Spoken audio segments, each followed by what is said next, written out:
Digital दौर चल रहा है और आज के इस डिजिटल दौर में खेल देखने का अनुभव पहले से कहीं ज्यादा महंगा हो गया है, पहले से कहीं ज्यादा कॉम्प्लेक्स हो गया है। महंगे सब्सक्रिप्शन हैं, अलग अलग प्लेटफॉर्म पर बिखरे मैचेस तरह तरह के और लगातार बढ़ती उनकी कीमतें।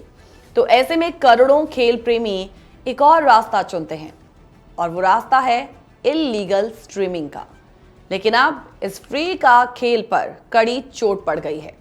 जी हां, दुनिया की सबसे बड़ी अवैध स्पोर्ट्स स्ट्रीमिंग वेबसाइट है स्ट्रीमिस्ट, उसे बंद कर दिया गया है और इस वेबसाइट पर हर साल 1.6 अरब से ज्यादा बार विजिट किए जा रहे थे और ये website premier league football, formula 1, baseball जैसे दुनिया की सबसे लोकप्रिय खेलों की मुफ्त स्ट्रीमिंग करवाती थी।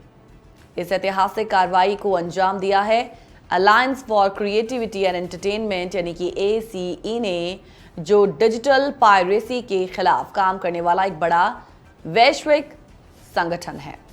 तो एस ने मिस्र की पुलिस के साथ मिलकर स्ट्रीमिस्ट के ऑपरेटर्स को गिरफ्तार किया है और वेबसाइट के विभिन्न डोमेन्स को बंद करवा दिया है। ये पूरा ऑपरेशन कैसे हुआ, आइए जानते हैं, समझते हैं। मीडिया रिपोर्ट्स के मुताबिक मिस्र की राजधानी काहिरा के पास अल शेख जैद इलाके में 2 व्यक्तियों को गिरफ्तार किया गया। पुलिस ने उनके पास से लैपटॉप और मोबाइल डिवाइसेस बरामद किए, कुछ नकदी रकम बरामद की, क्रेडिट कार्ड्स बरामद किए और करीबन देखा जाए तो 1,50,000 के आसपास की वहां की करेंसी के अकॉर्डिंगली क्रिप्टो करेंसी जो है वो जब्त की है। तो एक भारी बरामदगी जो है वो इस ऑपरेशन के तहत बरामद की गई है और जांच भी क्योंकि चल रही है तो उससे अब तक ये पता चला है कि इन ऑपरेटर्स ने एक फर्जी कंपनी, शेल कंपनी थी, उसकी मदद से यूएई में कुछ मिलियन करीबन 50 करोड़ रुपए की अवैध विज्ञापन आय को लॉन्डर किया।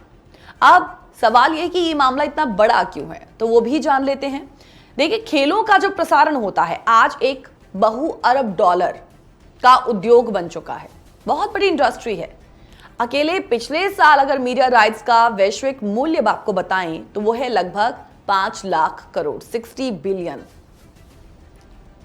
ये उससे भी पार है और इस बीच बड़े खेल इवेंट्स को देखने के लिए दर्शकों को अलग अलग प्लेटफॉर्म्स के महंगे सब्सक्रिप्शंस लेने पड़ते हैं। तो ऐसे में स्ट्रीमिस्ट जैसे प्लेटफॉर्म फ्री में सब कुछ देने का लालच देते हैं। अब एज के अनुसार स्ट्रीमिस्ट पर ट्रैफिक ज्यादातर यूके, अमेरिका, कनाडा, फिलीपींस और जर्मनी से आता था और इंडिया जैसे देशों में भी इसके लाखों यूजर्स होने की संभावना है।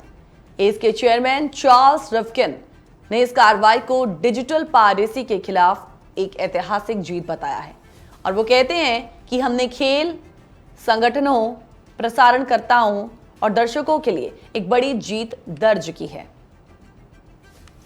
वहीं DAZN ग्रुप एक प्रमुख स्पोर्ट्स स्ट्रीमिंग प्लेटफॉर्म है, उसके COO एड मैककार्थी वो कहते हैं कि अवैध प्लेटफॉर्म खेल उद्योग से उसकी वैल्यू चुराकर करोड़ों का नुकसान कर रहा था और साथ ही यूजर्स को भी जोखिम में डाल रहा था।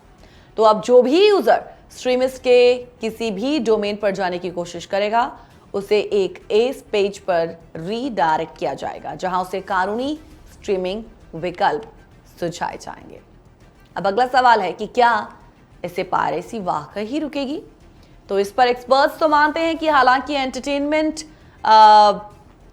जो एक्सपर्ट्स हैं वो मानते हैं कि स्ट्रीमिस्ट की बंदी जो है वो एक जीत जरूर है, लेकिन ये एक वैक-अ-मोल गेम जैसा है, यानी कि एक साइट बंद होती है तो दूसरी तुरंत आ जाती है। जब तक खेलों को देखने की लागत इतनी ज्यादा रहेगी और जब तक युवाओं को मुफ्त कंटेंट की आदत बनी रहेगी तब तक पायरेसी नहीं रुकेगी। और पायरेसी से लड़ने के लिए केवल तकनीकी कार्रवाई ही नहीं बल्कि कानूनी विकल्पों को सस्ता और सुलभ बनाना जरूरी है। और संदेश यही है कि चाहे वो फुटबॉल हो या क्रिकेट, फॉर्मूला 1 हो या ओलंपिक, अगर आप इन खेलों को अवैध साइट्स के जरिए देख रहे हैं तो आप भी खतरे में हैं। ना केवल आप गैर कानूनी गतिविधि में लिप्त होते हैं बल्कि आपके डिवाइस, डेटा और बैंक जानकारी भी स्कैमर्स के लिए खुल जाती है। तो ये संदेश है जो इस प्रोग्राम के माध्यम से हम आपको दे रहे हैं। तो कुल मिलाकर स्ट्रीमिस्ट की जो बंदी है एक बहुत बड़ी कार्रवाई जरूर है, लेकिन ये सिर्फ शुरुआत भर है। जब तक वैश्विक खेल उद्योग और सरकारें मिलकर कानूनी स्ट्रीमिंग को सरल और सुलभ नहीं बनाती, तब तक पायरेसी की लड़ाई जारी रहेगी। फिलहाल इस कार्रवाई ने खेलों की दुनिया को ये याद जरूर दिलाया है कि फ्री का खेल असली का खेल नहीं होता।